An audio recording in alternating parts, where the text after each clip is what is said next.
Nabi Zakaria alaihi salam lahir pada tahun 91 sebelum Masehi. Dia adalah keturunan Nabi Sulaiman dan termasuk kaum Bani Israel yang hidup di Palestina.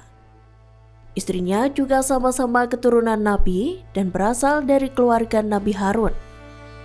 Kisah sejarah yang tercatat dimulai saat Zakaria sudah berusia lanjut. Semasa hidupnya, Zakaria berperan sebagai pelindung dari wanita bernama Maryam yang kelak menjadi ibu dari Nabi Isa. Zakaria diutus Allah SWT untuk mengembalikan akhlak Bani Israel di Palestina yang terbiasa melakukan kezaliman dan kemungkaran. Dia diangkat menjadi nabi oleh Allah SWT di usia yang sudah senja, yakni 90 tahun. Meski tua usianya, Nabi Zakaria kian bingung karena belum memiliki keturunan laki-laki. Bingung siapa yang akan meneruskan dakwah setelah dirinya meninggal.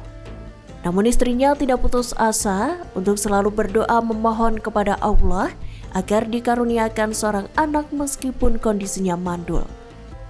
Hingga suatu ketika mukjizat pun datang.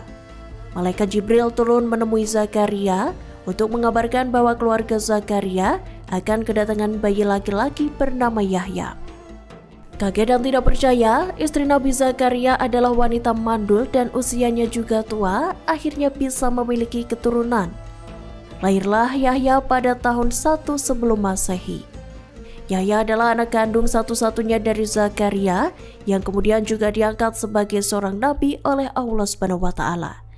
Ketika Nabi Yahya mulai beranjak dewasa, ia diajak oleh Nabi Zakaria untuk berdakwah bersama kepada kaum Bani Israel.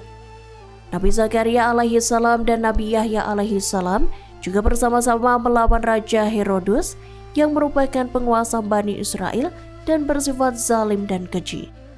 Sayangnya Nabi Yahya meninggal terlebih dahulu karena dibunuh oleh Herodus. Sementara itu Nabi Zakaria melarikan diri dan bersembunyi ke dalam pepohonan yang membukakan diri untuk sang nabi. Sesosok iblis yang melihat malah membocorkan keberadaan Zakaria kepada orang-orang Bani Israel yang mencarinya. Pohon tempat Zakaria berlindung lalu dihantam dengan kapak hingga terbelah jadi dua. Nabi Zakaria meninggal dunia dan Allah SWT mengajar kaum Bani Israel dengan cara membunuh para pembesar mereka dan menawan ratusan orang. Al-Quran merekam dan menceritakan kisah perjalanan Nabi Zakaria sebanyak 8 kali, yaitu dalam surat Ali Imran ayat 3 serta surat Maryam ayat 19. Terima kasih sudah nonton. Jangan lupa like, subscribe, dan share ya.